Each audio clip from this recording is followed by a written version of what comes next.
Hello friend, GK GS discussion class में आपका स्वागत है। तो आज पुनः फिर हम राजनीतिक पॉलिटिकल साइंस का पूर्वावलोकन शुरू कर रहे हैं, घटना चक्र। तो आज दूसरा दिन है और दूसरा चैप्टर कल हम लोग पढ़े थे कंपनी के शासन हेतु पारित अधिनियम। आज हम लोग पढ़ेंगे ब्रिटिश ताज के शासनाधीन जब हुआ था तो उस समय किस किस एक्ट को पारित किया गया था, कौन कौन सा अधिनियम आया था। तो आगे बढ़ने से पहले हम जो कल पढ़ाए हैं उसको एक फास्ट में देख लेते हैं रिवीजन के तौर पे, ताकि आप लोग भी कोई अगर नया जुड़े होंगे तो रिकॉल हो जाए। तो चलिए स्टार्ट करते हैं।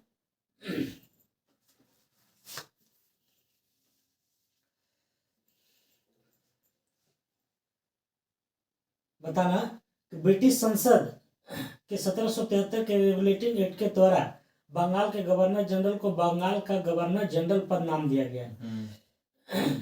पूछेगा कि किस ब्रिटिश संसद के किस एक्ट के द्वारा बंगाल के गवर्नर को बंगाल के गवर्नर जनरल पद दिया गया। तो 1773 ईस्वी के एक्ट के तहत 1773 ईस्वी के एक्ट के तहत बंगाल के गवर्नर को बंगाल के गवर्नर जनरल पद में तब्दील कर दिया गया। नेक्स्ट देखते हैं, उसकी सहायता के लिए 4 सदस्यीय समिति का गठन किया गया था। कितने समिति? 4 सदस्यीय समिति। किसकी सहायता के लिए? तो जो नया वाला गवर्नर जनरल बना था, पहले तो गवर्नर था, तो जब गवर्नर जनरल बना तो उसको पता नहीं है कि क्या है नहीं है, तो उसमें 4 सदस्यीय समिति का गठन किया गया। कितने समिति का? 4 सदस्यीय समिति, जिसका कार्यकाल कितने वर्षों का होता था? 5 वर्ष का होता था। कितने वर्ष का? 5 वर्ष का होता था। आगे बढ़ते हैं, वारेन हेस्टिंग्स बंगाल के प्रथम। तो उसमें पूछेगा कि जब बंगाल के गवर्नर को गवर्नर जनरल पद दिया गया तो पहला गवर्नर जनरल कौन बना? वारेन हेस्टिंग्स बना। कौन बना? वारेन हेस्टिंग्स बना। नेक्स्ट चलते हैं, कहा कि बंगाल में फोर्ट विलियम के प्रेसिडेंसी के सैनिक और असैनिक शासन का अधिकार दिया गया। बंगाल प्रेसिडेंसी, बंगाल में जो फोर्ट विलियम है उसके सैनिक और असैनिक प्रशासन का जो अधिकार गवर्नर जनरल को सौंपा गया है ना। किसके एक्ट के तहत? 1773 एक्ट के तहत। आगे चलते हैं,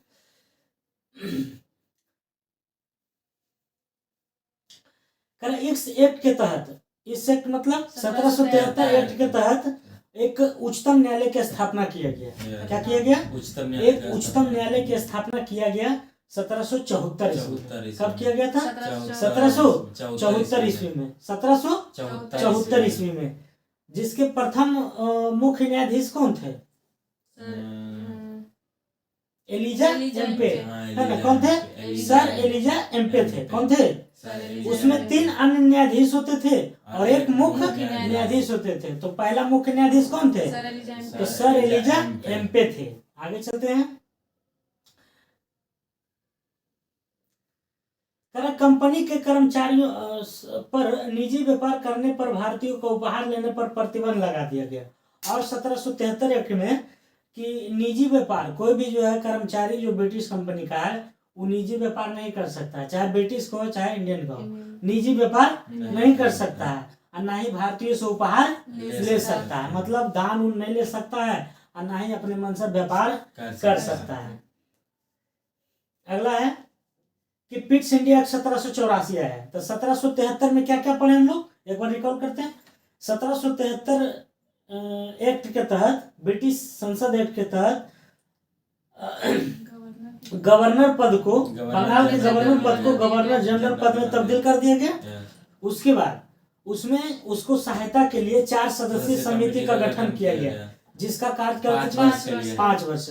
उसी एक्ट के तहत 1773 एक्ट के तहत 1774 में एक सुप्रीम कोर्ट की स्थापना किया गया, जिसके प्रथम मुख्य न्यायाधीश सर एलिजा एम्पे थे और अन्य 3 वो न्यायाधीश थे, है ना। और इसी एक्ट के तहत कंपनी के कर्मचारियों को निजी व्यापार करना और भारतीयों से उपहार लेने के लिए मनाही किया गया। किस एक्ट के तहत? 1773 ईस्वी एक्ट के तहत। अब आगे चलते हैं, और पिट्स इंडिया एक्ट 1784 में, पिट्स इंडिया एक्ट 1784 में इसमें राजनीतिक और व्यापारिक कार्यों को अलग कर दिया गया।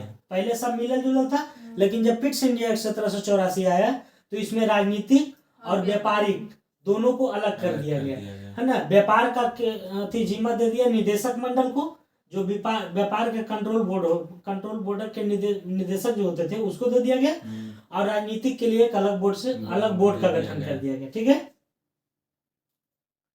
उसके बाद आता है 1784 में, बस यही है मेन, है ना, कि राजनीतिक और व्यापार को दोनों को अलग कर दिया गया। ठीक है, अब आते हैं 1786 के एक्ट, है ना, अधिनियम के द्वारा। इसमें गवर्नर जनरल को विशेष परिस्थिति में अपनी परिषद के निर्णय को निरस्त करने अथवा लागू करने का अधिकार प्रदान किया गया। कह रहा है कि 1786 का जो आया पिट्स इंडिया एक्ट, अधिनियम, उसमें क्या किया गया कि जो गवर्नर जनरल का जो परिषद होता था उसको अधिकार दे दिया कि तुम इसको निलंबन कर सकते हो, है ना, और इसको लागू भी कर सकते हो, पावर दे दिया गया। इसको जो है विशेष परिस्थिति में अपनी परिषद को निर्णय को निरस्त भी कर सकते हो, और कोई विशेष परिस्थिति में विशेष कानून भी लागू कर सकते हो। तो ये गवर्नर जनरल को अधिकार मिल गया 1786 एक्ट के तहत, है ना। तो 1784 में एक ही काम हुआ था, व्यापार को राजनीति को अलग कर दिया गया, और 1786 में क्या किया कि उसमें गवर्नर जनरल को अधिकार दे दिया, किस बात का, कि वो अपने परिषद को विशेष परिस्थिति में निरस्त या स्वीकार कर सकता है। हाँ, क्या कर सकता है, निरस्त कर सकता है और लागू भी कर सकता है ना। 1786 एक्ट के तहत गवर्नर जनरल को प्रधान सेनापति की शक्तियां दी गई। 1786 के एक्ट के तहत गवर्नर जनरल को सेनापति का प्रधान का शक्तियां दिया गया, है ना। क्या दिया गया, सेनापति के प्रधान के शक्ति दिया गया 1786 एक्ट के तहत। आगे चलते हैं। ये दोनों अधिकार सर्वप्रथम लॉर्ड कॉर्नवालिस ने प्राप्त किए। दोनों का मतलब क्या हुआ, पहला हुआ कि परिषद को निरस्त या लागू कर सकता है, और दूसरा हुआ क्या कि सेनापति कौन बनेगा, तो गवर्नर जनरल रहेगा। मतलब जितने भी सेना है सबका सेनापति कौन होगा, मुख्य सेनापति गवर्नर जनरल। तो यह जो है पहले किसको मिला था, तो लॉर्ड कॉर्नवालिस को मिला था। आगे चलते हैं। अब आया 1793 के चार्टर एक्ट अधिनियम, है ना। अब कंपनी के अधिकार को 20 वर्ष के लिए इसमें बढ़ा दिया गया था। 1793 में कंपनी का जो व्यापार करने का जो समय सीमा था उसको कितने वर्ष के लिए बढ़ा गया, 20 वर्ष के लिए। क्वेश्चन पूछेगा कि कौन से अधिनियम में कंपनी जो है, कंपनी का कार्यकाल 20 वर्ष के लिए बढ़ा दिया गया था, तो 1793। उसके बाद एक इम्पोर्टेंट आया 1813 के चार्टर एक्ट, है ना। तो 1813 के चार्टर एक्ट में क्या हुआ था, कल पढ़ाए थे, बोलो। भारतीय शिक्षा पर 1 लाख रुपया प्रति वर्ष भारतीय के लोगों पर शिक्षा पर 1 लाख रुपया खर्च करने का लक्ष्य रखा गया 1813 चार्टर एक्ट के तहत, है ना। और इसी एक्ट के तहत कंपनी के भारतीय व्यापार को एकाधिकार को समाप्त कर दिया गया। इसमें दो काम हुआ, है ना। पहला तो शिक्षा पर 1 लाख रुपया खर्च है, और दूसरा है कि एकाधिकार को समाप्त कर दिया गया बशर्ते चीन के साथ चाय व्यापार छोड़ करके, है ना। चीन के साथ चाय के व्यापार को छोड़ करके। अब चलते हैं 1833 के एक्ट के तहत, है ना। 1833।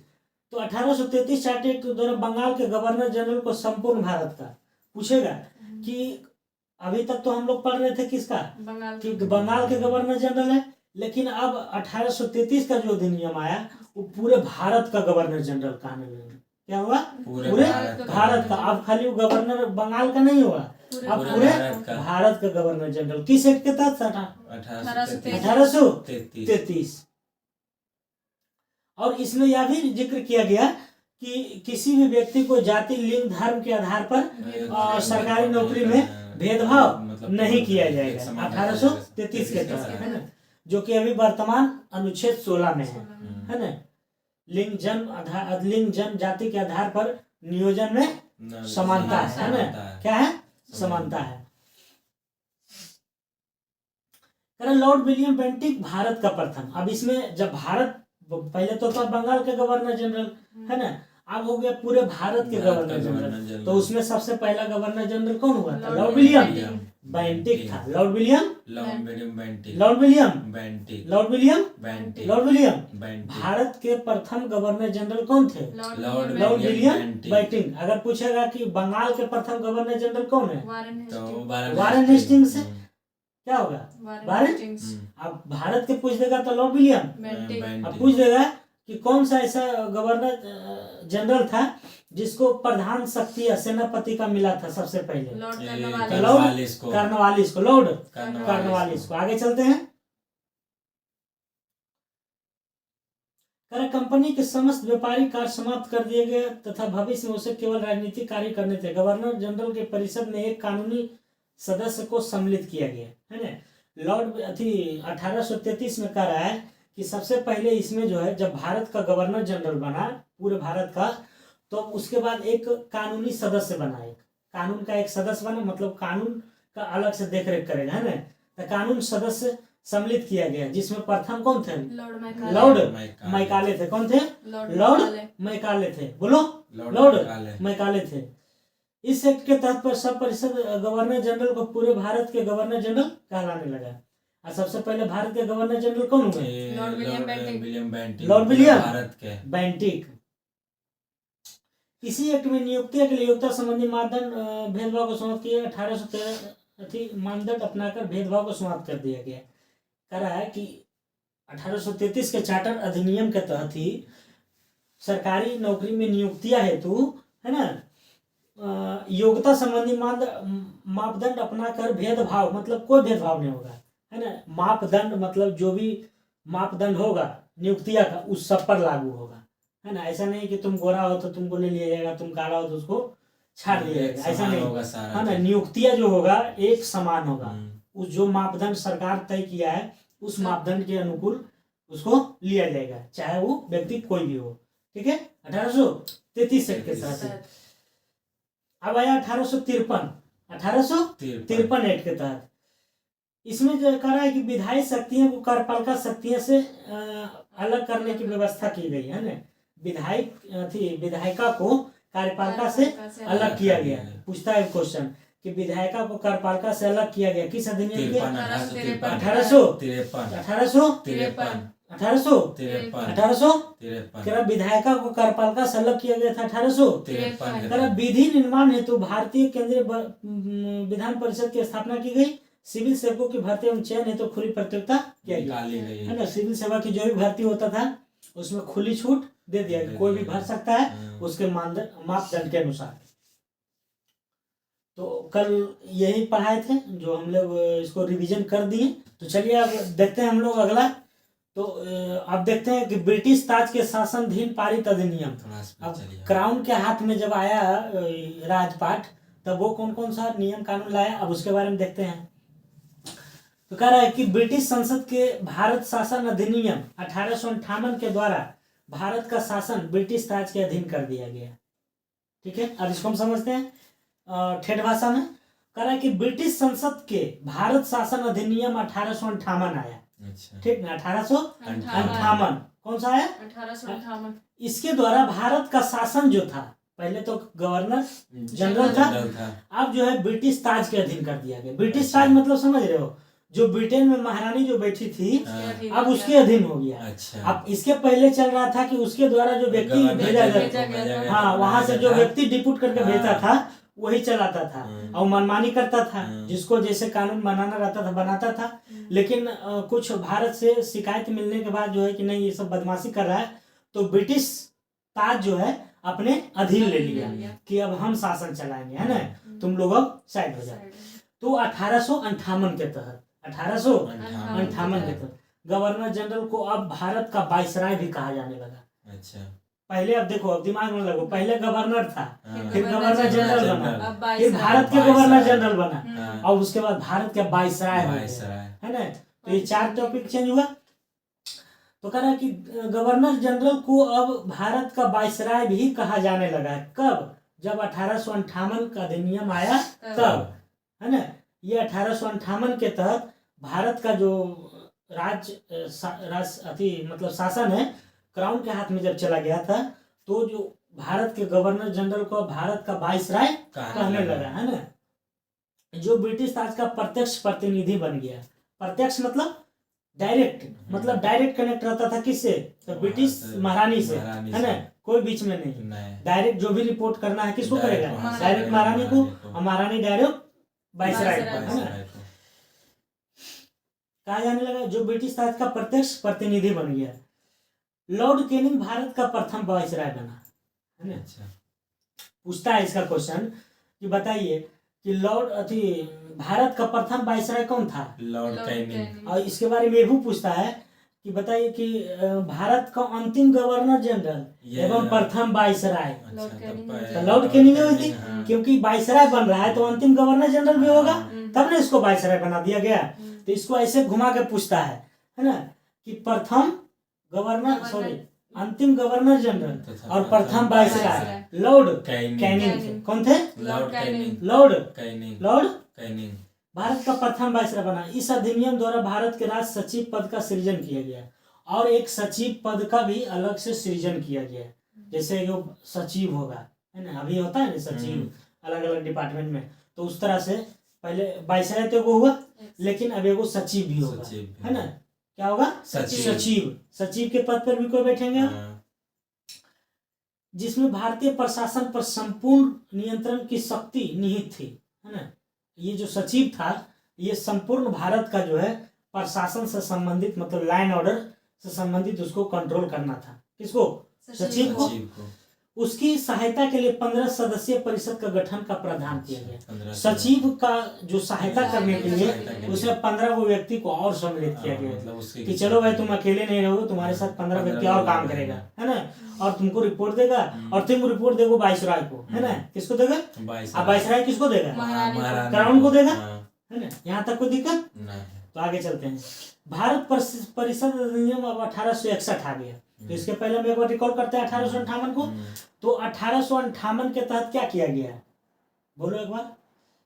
1858 अधिनियम जब आया तो भारत में क्या हुआ? ये मतलब वायसराय को लाया गया, इधर से गवर्नर जनरल को वायसराय बनाया गया और वायसराय की सहायता के लिए एक सचिव बनाया गया, सचिव पद का सृजन किया गया और सचिव की सहायता के लिए 15 सदस्य का समिति गठन किया गया। और इसमें जो है गवर्नर जनरल को वायसराय कहने लगा।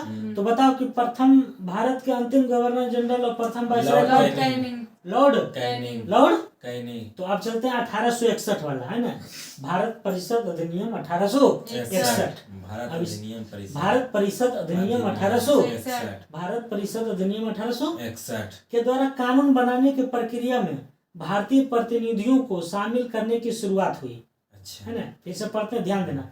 भारत परिषद अधिनियम 1861 के द्वारा कानून बनाने की प्रक्रिया में भारतीय प्रतिनिधि को सम्मिलित करने की शुरुआत किया गया। अच्छा। कह रहा है कि 1861 जो अधिनियम आया, तो जैसे वायसराय कानून कोई भी चीज पर बनाता था तो उसमें सब अपने लोग बना लेता था, लेकिन अब जो है, जो भारत के मेन आदमी है, जो नेता लोग हैं, उसको भी सम्मिलित करता था कि आप भी आइए और इस पर अपना मत दीजिए कि यह कानून आपके लिए मतलब सही है या नहीं है। मतलब हस्तक्षेप करने का अधिकार भारतीयों को दिया गया, है ना। हस्तक्षेप करने का अधिकार भारतीयों को दिया गया कि आप, हम ये कानून बना रहे हैं, इसके बारे में आप भी अपना विचार व्यक्त कर सकते हैं, है ना। तो 1861 के तहत इस अधिनियम द्वारा मद्रास एवं बम्बई की प्रेसिडेंसी को, मद्रास और बम्बई प्रेसिडेंसी को, बम्बई अलग था, मद्रास उसमें अलग था, बंगाल अलग था, है ना। तो कह रहे हैं दोनों के बारे में। इस अधिनियम द्वारा मद्रास एवं बम्बई की प्रेसिडेंसी को पुनः विधायी शक्तियां देकर विकेंद्रीकरण की प्रक्रिया की शुरुआत की गई। इसने वायसराय को आपातकाल में अध्यादेश जारी करने के लिए अधिकृत किया गया, है ना। कह रहा है कि जब 1861 आया तो इसमें वायसराय के वो पावर मिला कि आप जो है आपातकाल जब ऐसा कुछ लगे तो उस समय जो है आप क्या कर सकते हैं, आपातकाल के अध्यादेश जारी कर सकते हैं, मतलब आपातकाल घोषित कर सकते हैं। जैसे अभी होता है ना वित्तीय आपात, राष्ट्रीय आपात, राष्ट्रपति शासन, ये सब होता है ना। तो उस समय सबका अधिकार अपना अपना है, तो उस समय वायसराय को अधिकार दिया गया कि आप अध्यादेश ला सकते हैं, जो अधिकतम 6 माह की रहेगी। अच्छा। अध्यादेश मतलब होता है कि उस समय सरकार जो है नीचे बैठ जाता है, वो क्राउन के हाथ में चल जाता है, मतलब मेन जो सरकार रहता है उसके हाथ में चला जाता है। तो वो अवधि 6 महीना तक रहेगी। भारत परिषद अधिनियम 1892 माध्यम से केंद्रीय और प्रांतीय विधान परिषदों में अतिरिक्त सदस्यों की संख्या बढ़ा दी गई। कह रहा है कि 1892 के माध्यम से केंद्रीय, केंद्रीय मतलब सेंट्रल पूरा, है ना, और प्रांतीय मतलब छोटा छोटा, है ना, है ना। विधान परिषदों में अतिरिक्त सदस्यों की संख्या बढ़ा दी गई। केंद्रीय विधान परिषद के भारतीय सदस्यों को वार्षिक बजट पर बहस करने तथा सरकार से 6 दिन के पूर्व नोटिस पर प्रश्न पूछे जाने का अधिकार दिया गया। अभी भी संसद में प्रश्न पूछा जाता है, उस समय भी प्रश्न पूछने का अधिकार दिया गया, परंतु पूरक प्रश्न पूछने तथा मतदान का अधिकार नहीं था, मतलब वोट नहीं दे सकता था, है ना। सीमित अर्थों में निर्वाचन पद्धति का आरंभ किया जाना इस अधिनियम की महत्वपूर्ण विशेषता थी, है ना। कारण सीमित अर्थों में निर्वाचन पद्धति का आरंभ करना, मतलब कि ये जो 1892 जो आया अधिनियम, इसमें मुख्य रूप से अगर देखा जाए तो इसमें निर्वाचन पद्धति मतलब चुनाव की जो प्रक्रिया है का आरंभ किया गया, है ना। चुनाव की प्रक्रिया को आरंभ किया गया। इस अधिनियम की महत्वपूर्ण विशेषता थी भारत परिषद, आ गया परिषद अधिनियम 1909, है ना। कौन सा आ गया? 1909। तो इसको मार्ले मिंटो सुधार के नाम से भी जाना जाता है। बहुत इंपॉर्टेंट क्वेश्चन है कि मार्ले मिंटो सुधार के नाम से किस अधिनियम को जानते हैं? तो 1909 के अधिनियम के तहत इस अधिनियम के द्वारा भारतीय को विधि निर्माण मतलब कानून बनाने का तथा प्रशासन दोनों में प्रतिनिधित्व प्रदान किया गया, है ना। कहा कि 1909 के मार्ले मिंटो सुधार में प्रशासन का अधिकार तो मिल किया, प्रतिनिधित्व प्रदान किया। इसके तहत वायसराय की कार्यकारी परिषद में भारतीयों को पहली बार शामिल किया गया। अब कह रहा है कि वायसराय का जो परिषद होता था उसमें भी अब भारतीय प्रवेश करने लगे, है ना। भारतीय परिषद जो ब्रिटिश का जो परिषद था उसमें भारतीयों को भाग मिलने लगा। किसके तहत? 1909 के तहत। कर भारतीयों को पहली बार शामिल प्रथम सत्येंद्र प्रसाद सिन्हा, है ना। पूछ देगा कि बताइए कि प्रथम वह व्यक्ति कौन था जिसको भारतीय कार्यकारी परिषद में भारतीयों को पहली बार सम्मिलित किया गया था? कौन था? तो सत्येंद्र प्रसाद सिन्हा के। इस अधिनियम ने केंद्रीय तथा प्रांतीय विधायी शक्तियों को बढ़ा दिया। इस अधिनियम ने केंद्रीय तथा प्रांतीय विधायी शक्ति को बढ़ा दिया, मतलब केंद्र में और मतलब जो छोटा छोटा राज्य में था उसका जो कानून व्यवस्था था उनको बढ़ा दिया है अच्छा सुचारू रूप से चलने लगा। इस अधिनियम ने केंद्रीय तथा प्रांतीय हो गया परिषद के सदस्यों को बजट एवं लोकहित के विषयों को विवेचना करने, प्रस्ताव लाने तथा प्रश्न पूछने का साथ पूरक प्रश्न करने का अधिकार दिया गया। जैसे अभी कैसे संसद भवन में होता है, सब अपना अपना जो है पक्ष रखता है, तो उसी तरह से अधिकार दिया गया 1909 के मार्ले मिंटो। और सर्वप्रथम कौन सा भारतीय को भारतीय परिषद में शामिल किया गया? ब्रिटिश परिषद में, तो सत्येंद्र प्रसाद सिन्हा को। आगे चलते हैं। इसमें पृथक निर्वाचन के आधार पर मुस्लिमों के लिए सांप्रदायिक प्रतिनिधित्व का प्रावधान किया गया था। ये देखो बहुत इंपॉर्टेंट क्वेश्चन है, पूछेगा कि कौन सा ऐसा अधिनियम है जिसके अंतर्गत पृथक निर्वाचन मंडल की स्थापना किया गया? तो 1909। पृथक निर्वाचन मतलब क्या हुआ कि मुस्लिम वाला वोट अलग हो जाएगा, हिंदू वाला अलग। तो ये राजनीति था अंग्रेजों को कि मुस्लिम को अलग बांट देंगे, हिंदू को अलग, दोनों अपना लड़ते रहेगा। तो पूछता है कि पृथक निर्वाचन मंडल का मतलब क्या हुआ? 1909। आगे चलते हैं। अब आगे चलते हैं। भारत शासन अधिनियम 1909 के बाद 10 साल के बाद 1919 मॉन्टेग्यू चेम्सफोर्ड सुधार जिसको बोलते हैं, है ना, मॉन्टेग्यू चेम्सफोर्ड सुधार। इस अधिनियम के द्वारा पहली बार प्रत्यक्ष चुनाव प्रणाली अपनाई गई। प्रत्यक्ष चुनाव प्रणाली है ना 1919 में प्रथम बार 1919 अधिनियम के तहत प्रथम जो है प्रत्यक्ष प्रणाली प्रत्यक्ष रूप से चुनाव पारित किया गया था 1919 के तहत चुनाव प्रणाली। आगे चलते हैं। सांप्रदायिक आधार पर निर्वाचन प्रणाली के विस्तार करते हुए इसे सिखों, भारतीय, ईसाई, आंग्लो भारतीय, यूरोपियों के लिए भी लागू कर दिया गया। इस अधिनियम द्वारा पहली बार केंद्र में द्विसदनीय व्यवस्था स्थापित की गई, है ना। केंद्र में द्विसदनीय व्यवस्था, है ना, 2 सदन रहेगा। जैसे अभी लोकसभा में कैसे है संसद भवन में, राज्यसभा और लोकसभा, तो कई सदन हुआ? 2 सदन। तो उसी तरह से कह रहा है कि केंद्र में द्विसदनीय व्यवस्था स्थापित की गई। किस अधिनियम एक्ट के तहत? 1919 के एक्ट के तहत। इस अधिनियम के द्वारा सभी विषयों को केंद्र तथा प्रांतों में बांट दिया गया। कह रहा इस अधिनियम के द्वारा सभी विषयों को, विषय मतलब जो अलग अलग विषय था, को केंद्र और प्रांतों में बांट दिया गया। द्विसदनीय केंद्रीय विधानमंडल समस्त ब्रिटिश भारत के लिए कानून बन सकती थी। इस अधिनियम के तहत प्रांतों में द्वैत शासन प्रणाली लागू की गई। पूछेगा कि प्रांतों में द्वैत शासन प्रणाली किस अधिनियम के तहत लागू? 1919। आप पूछ दे 1919 के द्वारा। प्रांतीय विषयों को दो भागों में आरक्षित तथा हस्तांतरित विषयों में बांटा गया। इस अधिनियम में पहली बार उत्तरदायी शासन शब्द का प्रयोग किया गया। इसके अंतर्गत एक आयोग का गठन किया गया था, जिसका कार्य 10 वर्ष बाद इस अधिनियम की समीक्षा करने के बाद अपनी रिपोर्ट प्रस्तुत करना था। मतलब 1919 के तहत जो है एक अति भी गठन किया गया था, आयोग है ना, जिसको 10 वर्ष के बाद रिपोर्ट देता था, मतलब क्या किए नहीं किए, लेखा जोखा, मतलब आप इतना 10 साल में जो है क्या विकास किए क्या नहीं किए, होता है ना। आगे चलते हाँ सर्वेक्षण करेगा अपना, और रिपोर्ट किसको देगा? वायसराय को। वायसराय किसको देगा? महारानी, क्राउन को देगा। कर भारत शासन अधिनियम अब 1935 आ जाएगा। अच्छा है ना, 1935 35 द्वारा सर्वप्रथम भारत में संघात्मक सरकार की स्थापना की गई। संघात्मक मतलब संघ मतलब एक है ना, संघात्मक सरकार मतलब एक सरकार है ना, कोई अलग अलग नहीं रहेगा, मतलब एक और राज करेगा और उसी पर सब चलेगा।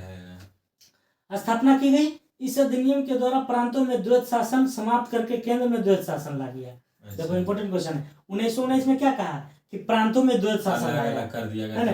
जैसे 1935 के अधिनियम आया तो प्रांत वाला हटा करके केंद्र में द्वैत शासन है ना, केंद्रीय में रहेगा द्वैत शासन है ना, और उसी से सब अपना जो भी है चलेगा। भारत में प्रांतों में द्वैत शासन को केंद्र में द्वैत शासन प्रणाली लागू की गई। अगला है, भारत में मुद्रा एवं साख पर नियंत्रण के लिए भारतीय रिजर्व बैंक की स्थापना की गई। अच्छा समझिए ना, भारत में मुद्रा एवं साख पर, भारत में जो मुद्रा होता था और साख पर कंट्रोल करने के लिए है ना क्या किया गया? आरबीआई का गठन किया गया है। सांप्रदायिक निर्वाचन प्रणाली, तो पूछेगा कि सर्वप्रथम आरबीआई का गठन जो है किस अधिनियम के तहत हुआ है? 1935 अधिनियम के तहत आरबीआई का गठन कब हुआ? 1935 में हुआ था। कब हुआ था? 1935 डेट 1 अप्रैल 1935 अधिनियम में पूछेगा तो 1935 से होगा। इसका राष्ट्रीयकरण कब हुआ था आरबीआई का? 1949 में हुआ था। 1949 में। सांप्रदायिक निर्वाचन प्रणाली का विस्तार करते हुए दलित, जातीय, महिला और श्रमिकों को इसमें सम्मिलित किया गया। इसी अधिनियम के तहत वर्ष 1937 में संघीय न्यायालय की स्थापना की गई है ना। संघीय न्यायालय के भी एक स्थापना हुआ था। इस अधिनियम द्वारा बर्मा को ब्रिटिश भारत इस अधिनियम द्वारा बर्मा को ब्रिटिश भारत से अलग कर दिया गया। मतलब जब भारत था तो उस समय बर्मा भी था साथ है, लेकिन जैसे ही 1937 वाला आया नहीं 1937 नहीं 1935 से भी चल रहा है ना। 1935 जैसी अधिनियम आया तो भारत को ब्रिटिश से अलग कर दिया गया है ना। तो पूछता है कि भारत को ब्रिटिश से भारत को बर्मा को भारत से अलग किस अधिनियम के तहत किया गया? 1935 के तहत किया गया। इसी अधिनियम द्वारा ये हो गया।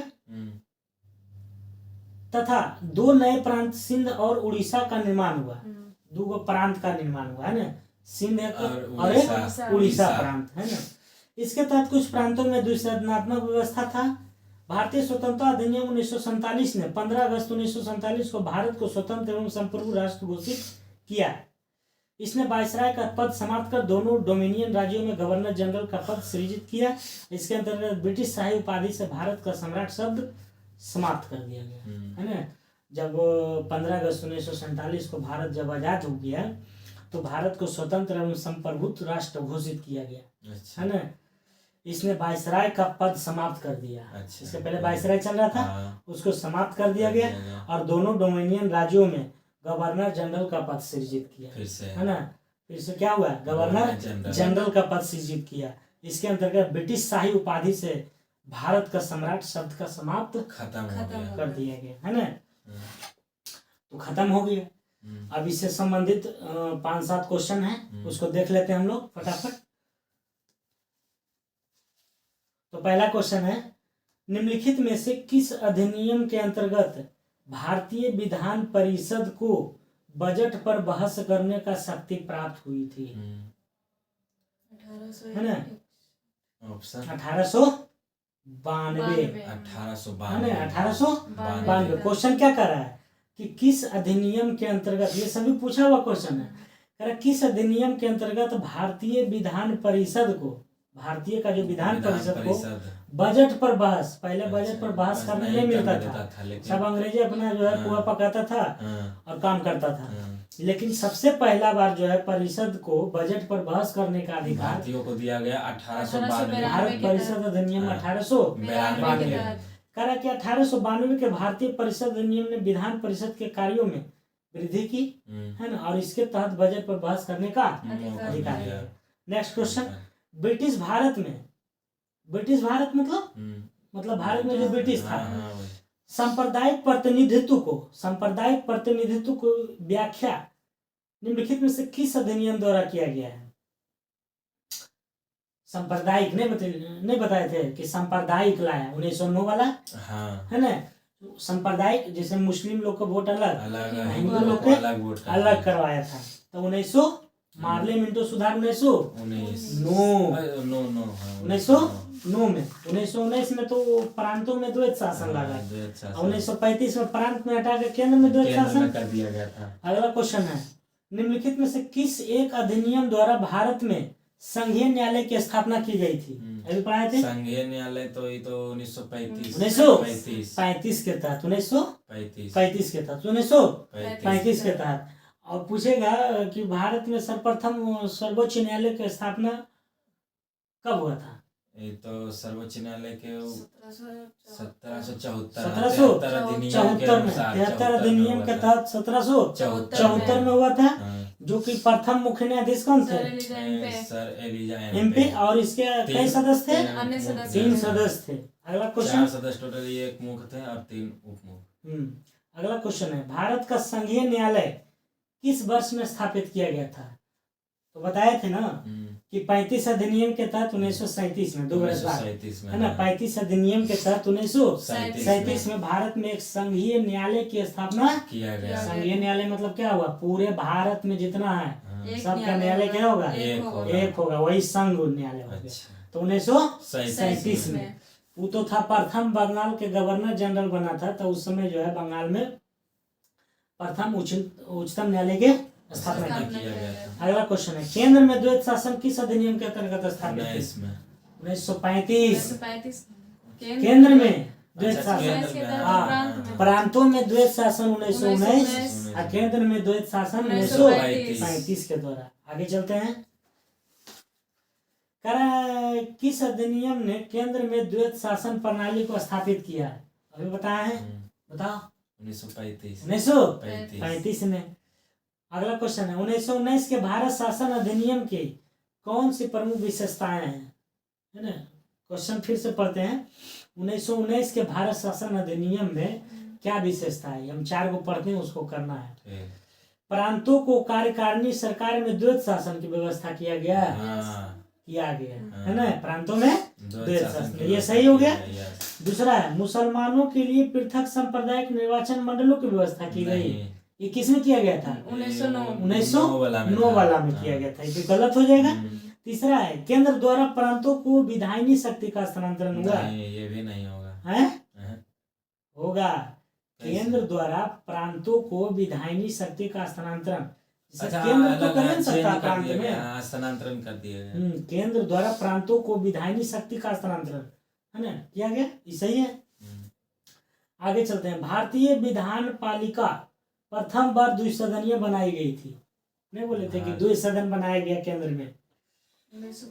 1919 के तहत, 1919 के तहत केंद्र में द्विसदनीय बनाई गई थी। 1919 के तहत।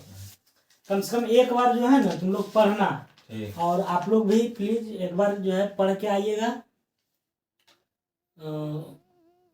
अभी तो लाइव नहीं चला रहे हैं, और जब आपका सपोर्ट जब मिलेगा तो लाइव चैनल बताएंगे, लाइव चैनल चलाएंगे और आपको होमवर्क भी दिया जाएगा। फिलहाल आप वीडियो पर एक बार 2 बार देखिए, रिपीट कीजिए, जिससे कि आपको आसानी से याद हो जाए। और हम कोशिश करते हैं कि ऐसा बताएं कि आपको फिर से देखना ना पड़े, आप एक बार 2 बार देखते देखते उसको याद हो जाएगा। और भी क्वेश्चन जब देखेंगे तो उसको रिपीटेड होते रहेगा और बीच बीच में हम उसको रिवीजन भी करते रहेंगे।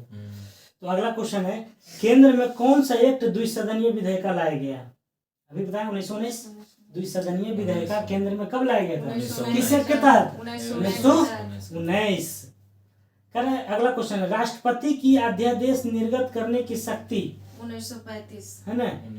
1935 नहीं बोले थे कि अध्यादेश जारी कर सकता है 6 महीना के लिए। कितने महीने के लिए? 6 महीने के लिए। तो किस अधिनियम के तहत? 1935 भारत सरकार अधिनियम 1935। नेक्स्ट क्वेश्चन, केंद्रीय विधानसभा का निर्वाचन भारत सरकार अधिनियम 1919 के तहत हुआ था। 1900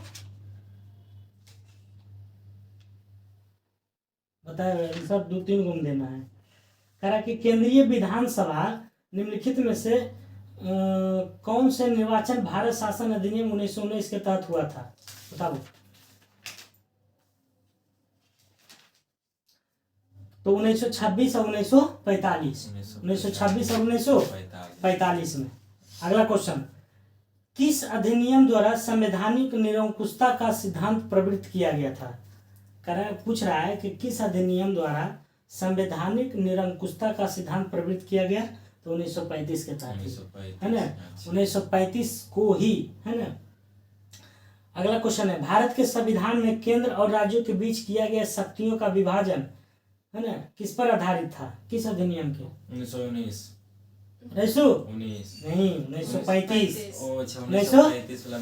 भारत में संविधान में केंद्र और राज्यों के बीच किया गया शक्तियों का विभाजन, मतलब केंद्र और राज्य का जो विभाजन, शक्ति का जो विभाजन हुआ था वो किस एक्ट के तहत?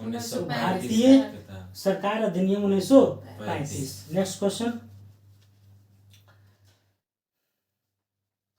कारण निम्नलिखित में से एक भारत सरकार अधिनियम 1935 की मुख्य विशेषता क्या है? पढ़ते हैं, बताना।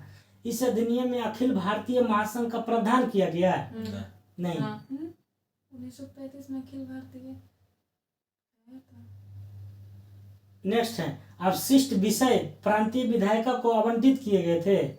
यह प्रांतीय स्वतंत्रता के सूत्रपात का संकेत था? नहीं, इसमें केवल बी होगा आंसर, ठीक ना। अवशिष्ट विषय जो था प्रांतीय विधायिका को आवंटित किया गया था। जैसे अवशिष्ट शक्तियां भी पढ़ते हैं ना, उसी तरह से अवशिष्ट विषय प्रांतीय विधायिका को आवंटित मतलब उसको दिया गया था। अगला क्वेश्चन है, एक संघीय व्यवस्था और केंद्र में द्वैत शासन भारत में लागू किया गया था किस अधिनियम के तहत? केंद्र में द्वैत शासन 1935। प्रांतों में 1919। प्रांतों में 1919 और केंद्र में 1935। ठीक है। आगे, अखिल भारतीय महासंघ स्थापित करने का प्रावधान शामिल किया गया था 1935 के साथ। 1935 है ना, तो यहाँ पर सही था। 14 नंबर क्वेश्चन में अखिल भारतीय महासंघ का प्रावधान किया गया था। नेक्स्ट क्वेश्चन है, निम्नलिखित में से किस एक अधिनियम ने भारत में संघीय शासन की व्यवस्था की गई? एक संघीय 1937 वाला में 35 के अनुसार संघीय शासन, संघीय न्यायालय में था। संघीय शासन की व्यवस्था 1935, ठीक है। अगला क्वेश्चन है, 1935 के अधिनियम द्वारा स्थापित संघ में अवशेष शक्तियां किसको दी गई? Governor general. किसको दी गई? 1935 के अधिनियम द्वारा स्थापित संघ में अवशेष शक्तियां मतलब अवशिष्ट शक्तियां किसको दिया गया? गवर्नर जनरल को।